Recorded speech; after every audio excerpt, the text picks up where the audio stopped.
Welcome to The Incompetent Griller, where I'm going to teach you, an incompetent griller, how to look like you know what you're doing when grilling in front of your family and friends. Today we'll be making sausage cheese balls on a Weber Kettle grill. To get started, light some charcoal in your chimney, then head inside to make your sausage balls. In a bowl, we're going to shred some extra sharp cheddar cheese, because I like it extra sharp. To that, we'll add our breakfast sausage, cream cheese, and Bisquick mix, as well as some barbecue seasoning, onion powder, and some minced garlic. Then add a little more garlic for good measure. Yes, it's a brand new world record. I'm here with Karen Taylor, who's just eaten 700 cloves of garlic in 5 hours. Karen, how do you feel? Happy. Measurements can be found in the description. Mix these together with your hands, because you're a man, and men use their hands. Now knead it like you mean it.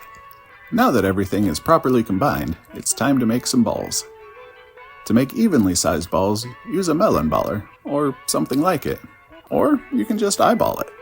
Place the balls on a wire rack or tray, then stand back and admire your creation. Look at them!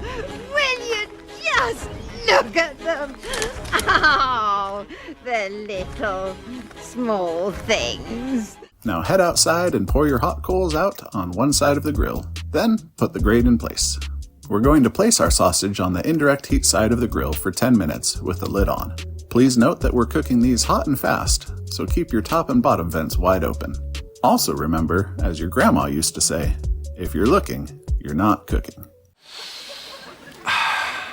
You just can't beat the smell of Gran's cooking. You nearly done? While you're waiting for the sausage to cook, why not spend some time mending that hole in your blanket? Oh man, is there a hole in my Maraca blanket? Now that 10 minutes have passed, we're going to flip each ball over to allow the top and bottom to develop a bit of a crust. Once that's taken care of, we're going to rotate the rack so as to distribute the heat evenly. As you can see, the ones closer to the coals already have more charring. Once you've done that, put the lid back in place. These should take another 5 to 10 minutes, so we'll check back in 5 to see how they're progressing. Once 5 minutes have passed, stick your instant read thermometer in one of the balls. We're reading around 170 degrees, which meets our goal of 160 degrees for pork products. At this point, we'll brush on some Sweet Baby Ray's barbecue sauce to add a little extra flavor, and we'll put the lid back in place for another 5 minutes to help it become tackier. In hindsight, I would actually recommend pulling your sausage off the grill once it hits the right temperature, then moving the balls to a bowl where you could pour on some barbecue sauce and stir them so they're coated evenly. Anyway, if you're brushing the sauce on, leave them on the grill until your 5-minute timer is done, then bring these inside to admire your handiwork.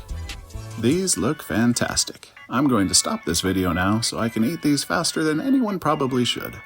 Let me know of your own successes down in the comments after trying this method yourselves. Have a great day.